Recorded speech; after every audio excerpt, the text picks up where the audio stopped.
We begin as we left off, as we finished in the entrance with the left foot forward, left sword in portiere stretta, the right sword in guardia di testa. Get your measure here, something like gioco stretto. You'll provoke a thrust to the face with your right sword. So you've got to turn your point toward the face of your opponent. This will be underneath your left sword. Your left sword will be going into guardia di testa as you throw a thrust toward the face. Now, this will be a provocation.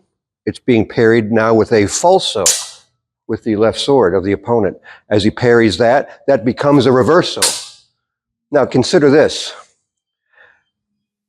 If he parries my thrust with a falso, he's got no better way to parry the reverso than with his other sword.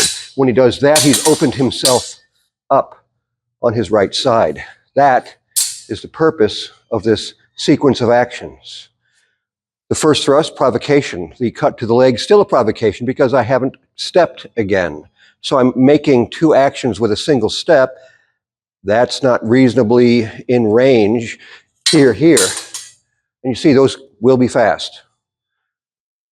Thrust, I can avoid his falso parry or I can ride his falso parry and strike for that leg. And now you see he's open, so I throw a fendente. That'll be a mandrito fendente passing my left foot. He can parry that with his true edge, getting back. Here, I'm to thrust both of my points without stepping and cross my swords with my right sword on top. Here I have a little bit of a flourish. I'll throw a mandrito with my right sword, stepping my right foot sideways to my right, placing my other sword in guardia di testa. Then I step my right foot to my left side with two falsi, followed by a mandrito of my left sword and a reverso of my right sword, stepping my left foot, returning to this position with my left sword in portiere stretta and my right sword in guardia di testa with my left foot forward. Make sure you always bring your right foot behind following your left. Watching again with less discussion.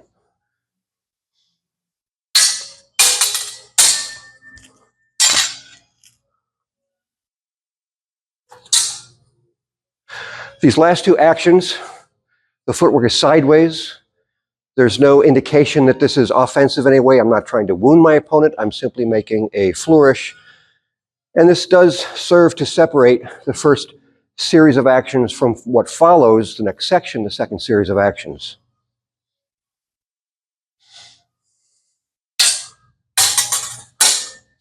Here, your right sword should be on top, edges touching. And from the outside.